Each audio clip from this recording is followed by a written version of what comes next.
Many people watched the second presidential debate last night, opposing views and opposing ideas on immigration. But here on the show, every other week we give you updates on immigration. And today we are going to talk about a path to citizenship for those of you wanting to serve in the U.S. military. Here is American Dream.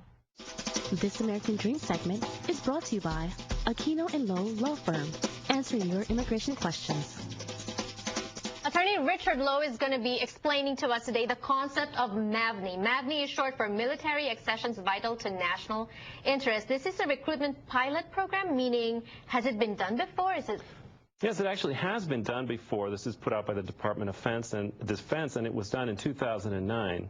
And the services that picked it up were the Army, the Navy, and the Air Force at that time. So there were people who had joined the military and become citizens through this program back in 2009.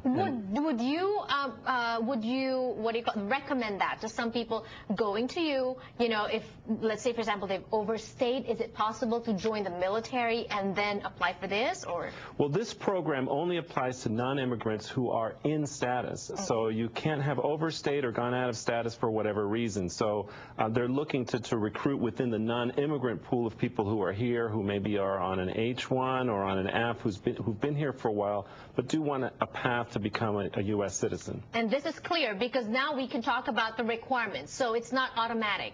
That's right. There will be some people who will not be eligible to apply for citizenship. That's correct. What are the requirements for this?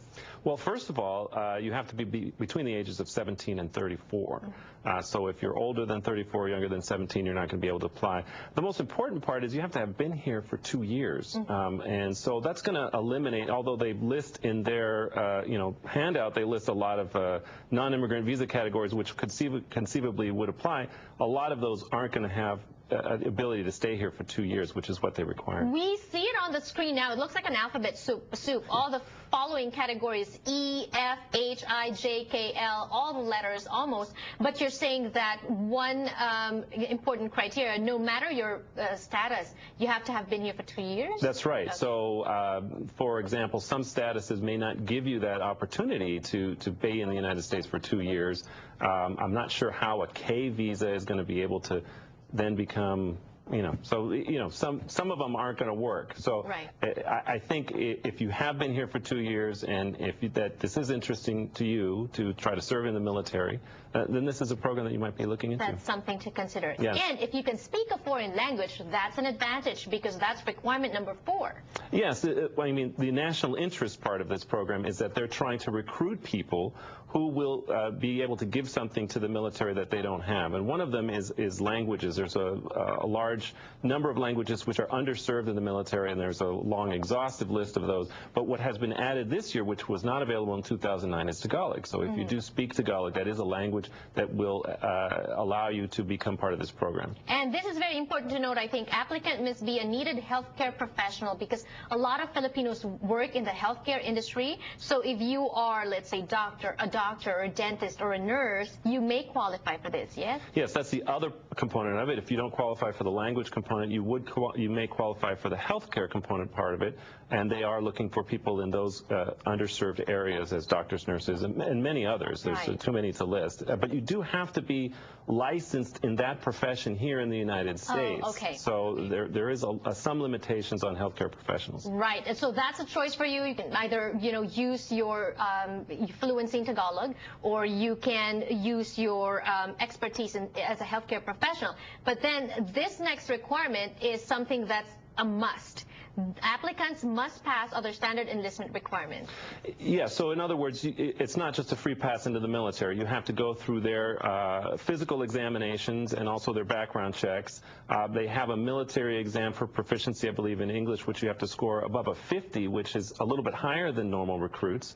So there are, the military side, not just the immigrant side, you have to qualify for those. When you talk about background checks, what are they checking? Because, parking ticket, DUI, overspeeding, you know, all these traffic tickets. What they have said is that they are not issuing conduct waivers. And what that means basically is if you have a felony, you're not going to be able to get in. Now, the misdemeanors depend upon what the misdemeanors are and how many they are, and actually traffic violations also. If you have a slew of traffic violations, apparently you need a conduct waiver to get in the military, and that's not going to be helpful. So if you have any kind of criminal issue, then you would need to really look into whether or not you're going to qualify. And I think this is, at this point, then you need a lawyer to help you sift through all this.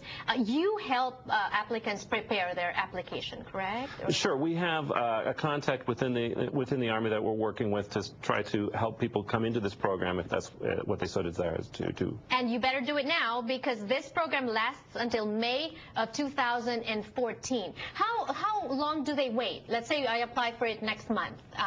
How long does it get? Well, it's a few steps in the process. You apply, they interview you, and then if you're accepted into that part of the program, then you get tested, and then if you pass that, then you go through boot camp. Now, boot camp is also the place where you would apply for citizenship. Because obviously, if you're in a non-immigrant category coming in and out of the United States, which you would have to do in the military, you're going to have some issues. So the citizenship process will start right away for you once you are in boot camp and in the program. All right, there you have it. Another path to citizenship for those of you wanting to serve in the U.S. military. Call Aquino & Low Law Firm right now. They have offices here in Pasadena and also in Northern California. Information on the screen. Thank you so much, and we'll see you in 2 weeks. Thank you. All right, more on Kababayan LA Entertainment News when we return. Don't go away.